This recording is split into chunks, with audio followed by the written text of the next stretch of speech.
Alam ba ninyo na si Hulk Hogan ay isang debotong Kristiyano?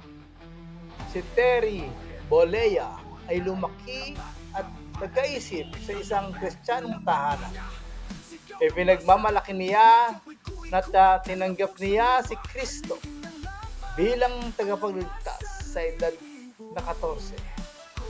Ang kanyang mga pananampalataya ay nakaugat sa tradisyong Kristiyano na kilala rin sa tawag na Protestante batay sa kanyang pinagmulan sa Florida.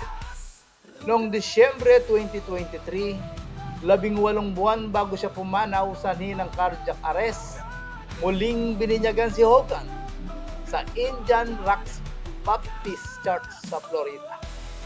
Nakaanib sa Southern Baptist tradition. Kaya't ang huli niyang espiritual na pagkakakilanlan ay evangelical. Inilarawan niya ang pagbinyag bilang pinakamagandang araw ng aking buhay, sabay diin sa buong pagsuko at paglilingkod kay Jesus. Isinisigaw palagi ni Hogan, "Ngayong ako'y kaisa na ng Diyos." Ang tema ng main event, pagsuko, paglilingkod at pag-ibig, ang siyang nagtatakda sa akin bilang tunay na main event na kayang pabaksakin ang anumang higante sa kapangyarihan ng aking Panginoon at tagapagligtas.